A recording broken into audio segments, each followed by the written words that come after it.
Hi guys, అందరికి కూడా good morning. So ముందుగా అందరికి కూడా అడ్వాన్స్ హ్యాపీ వినాయక చవితి అండి. సో ఈ వీడియోలో ఏంటంటే ఏపీపీఎస్సి ఫారెస్ట్ బీట్ ఆఫీసర్ సంబంధించి జనరల్ సైన్స్లో ఫస్ట్ చాప్టర్ అయినటువంటి సోర్స్ ఆఫ్ ఎనర్జీ నుంచి అయితే క్వశ్చన్ అండ్ ఆన్సర్స్ అయితే చూద్దాము. సో ఏంటంటే ఇంతకుముందు అయితే సోర్స్ ఆఫ్ ఎనర్జీ నుంచి topics and wise question and answers అయితే చూసాము. సో ఇప్పుడు ఏంటంటే ఆ సోర్స్ ఆఫ్ ఎనర్జీ నుంచి ఫారెస్ట్ రిలేటెడ్ క్వశ్చన్స్ ఎలా అడుగుతాడు, సో ఆ క్వశ్చన్స్ ఏంటనేది అయితే చూద్దాము. ఎక్స్పెక్టెడ్ క్వశ్చన్ అండ్ ఆన్సర్స్ అయితే చూద్దాము. సో ఫస్ట్ వచ్చేసరికి భారతదేశంలో అత్యంతగా వాడబోతున్న పునరుత్పాదక శక్తి మూలం ఏమిటనైతే అడుగుతున్నాడు. సో ఆప్షన్స్ వచ్చేసరికి ఆప్షన్ ఏ సౌరశక్తి, ఆప్షన్ బి వచ్చేసరికి హైడ్రో విద్యుత్, ఆప్షన్ సి వచ్చేసరికి గాలి శక్తి, ఆప్షన్ డి వచ్చేసరికి బయోగ్యాస్ అండి. సో మన ఆన్సర్ వచ్చేసరికి హైడ్రో విద్యుత్ అండి. సో హైడ్రో విద్యుత్ అనేది ప్రజెంట్ అయితే మనమైతే అత్యధికంగా వాడుతున్నాము. అండ్ నెక్స్ట్ సెకండ్ క్వశ్చన్ వచ్చేసరికి బయోగ్యాస్ ఉత్పత్తిలో ఉపయోగించే ప్రక్రియ అయితే ఏదనైతే అడుగుతున్నారు. సో ఆప్షన్ ఏ వచ్చేసరికి ఆక్సిజన్ ఆధారిత క్రమం, ఆప్షన్ బి వచ్చేసరికి హైడ్రోజన్ మూలకం, ఆప్షన్ సి వచ్చేసరికి ఉష్ణభావ క్రమం, అండ్ ఆప్షన్ డి వచ్చేసరికి అనిరోబిక్ క్రమం అనేది ఇవ్వడం జరిగింది. సో మన ఆన్సర్ వచ్చేసరికి అనిరోబిక్ క్రమం అనేది అయితే మన ఆన్సర్ అనేది అయితే అవుతుంది.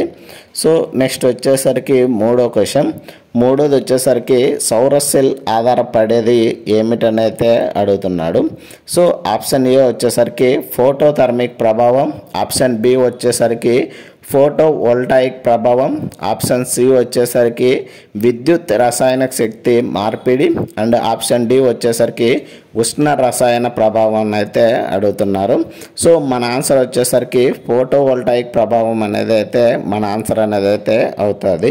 సో నెక్స్ట్ వచ్చేసరికి ఏంటంటే ఇంకా మనం ఏంటంటే ఏపీపీఎస్సీ లెవెల్ కాకుండా ఇంకా హయ్యర్ లెవెల్లో ఎక్స్పెక్ట్ చేసి సో వాటి రిలేటెడ్ అయితే క్వశ్చన్స్ ఎలా అడుగుతాడని అయితే సో ఎక్స్పెక్ట్ చేసి ఆ రేంజ్లో అయితే క్వశ్చన్స్ అయితే తీవ్వడం అయితే జరిగింది.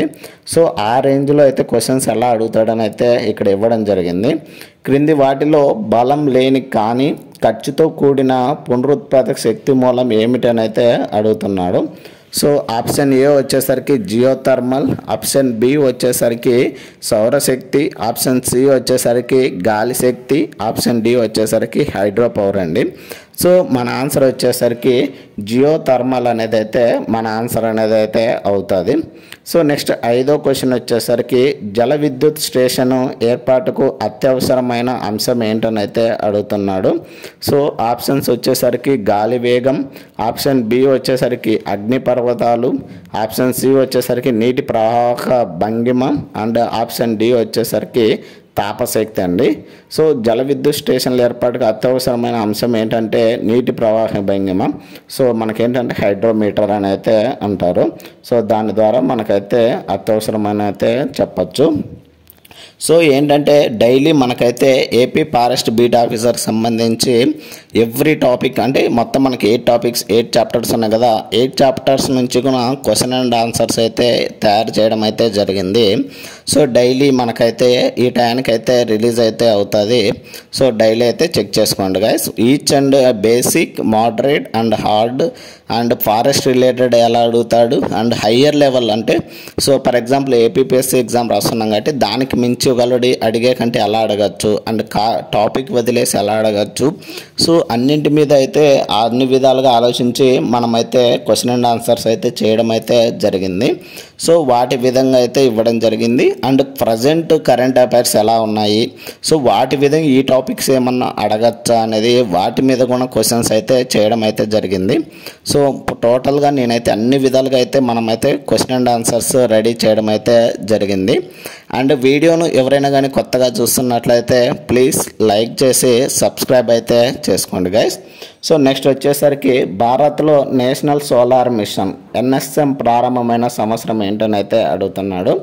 సో మనకు వచ్చేసరికి ఆప్షన్ ఏ వచ్చేసరికి 2007, ఆప్షన్ బి వచ్చేసరికి 2010 అండ్ ఆప్షన్ సి వచ్చేసరికి 2012, ఆప్షన్ డి వచ్చేసరికి 2015 అండి. సో మన ఆన్సర్ వచ్చేసరికి 2010లో అయితే నేషనల్ సోలార్ మిషన్ అనేది అయితే ప్రారంభం అయితే అయ్యింది. నెక్స్ట్ వచ్చేసరికి నాన్ రిన్యూవబుల్ సోర్సెస్ నుంచి అయితే ఫారెస్ట్ రిలేటెడ్ అయితే చూద్దాము. కింది వాటిలో పునరుత్పాదక ఇంధనం ఏంటని అయితే అడుగుతున్నారు. సో ఆప్షన్ ఏ వచ్చేసరికి బయోగ్యాస్, ఆప్షన్ బి వచ్చేసరికి వృక్ష ఇంధనం, ఆప్షన్ సి వచ్చేసరికి బొగ్గు అండ్ ఆప్షన్ డి వచ్చేసరికి గాలి శక్తి. సో మన ఆన్సర్ వచ్చేసరికి బొగ్గు అనేది అయితే మన ఆన్సర్ అనేది అయితే అవుతుంది. సో ఆల్రెడీ మీకు తెలుసు అనుకుంటా రిన్యూవబుల్ ఏంటి నాన్ రిన్యూవబుల్ అనేది అయితే ఏంటి అనేది అయితే తెలుసు అనుకుంటున్నాను. సో రిన్యూవబుల్ అంటే ఆల్రెడీ యూజ్ చేసిన దాన్ని మళ్ళీ దాన్ని యూజ్ చేసుకోవచ్చు. రిన్యూవబుల్ అంటే ఒకసారి యూజ్ చేసిన తర్వాత దాన్ని మళ్ళీ యూజ్ చేయడానికి అయితే ఛాన్స్ అనేది అయితే ఉండదు. లైక్ ఎగ్జాంపుల్ పెట్రోల్ కానీ అలా డీజిల్ కానీ సో అండ్ బొగ్గు కానీ సో ఈ విధంగా. నెక్స్ట్ వచ్చేసరికి మంచి ఇంధన లక్షణం కాదని అయితే అడుగుతున్నారు.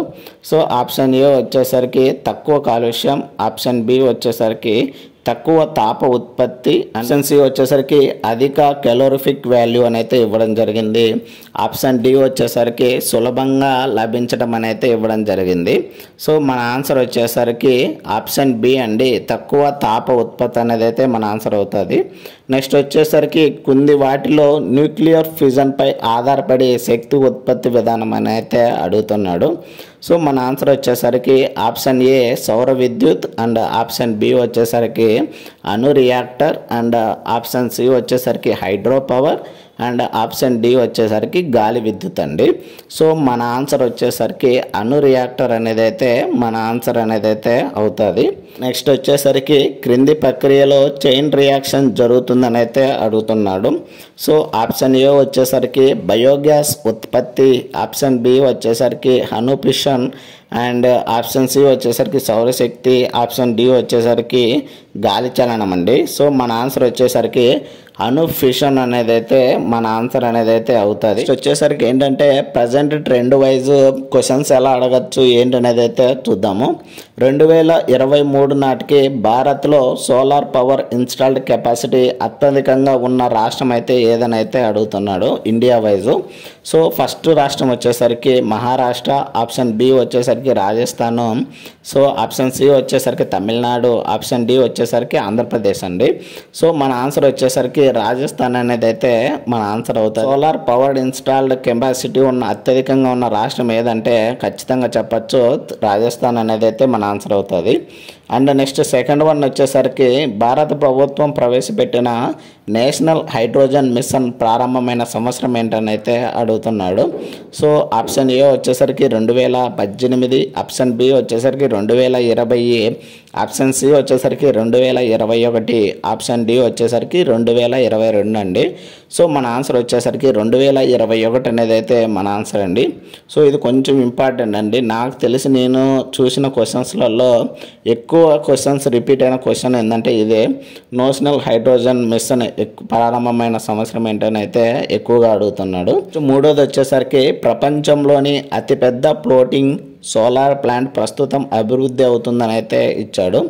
సో ఫస్ట్ వచ్చేసరికి option A China, option B వచ్చేసరికి భారతదేశం, ఆప్షన్ సి వచ్చేసరికి అమెరికా, ఆప్షన్ డి వచ్చేసరికి జపాన్ అండి. సో మన ఆన్సర్ వచ్చేసరికి భారతదేశం అండి. సో ప్రపంచంలోనే అతిపెద్ద ఫ్లోటింగ్ సోలార్ ప్లాంట్ అనేది మన ఇండియాలో అయితే ప్రస్తుతం అభివృద్ధి అయితే అవుతుందండి. సో ఇది ఇవాల్టి వీడియోలో సోలార్కి సంబంధించి ఫుల్ డీటెయిల్స్ అయితే.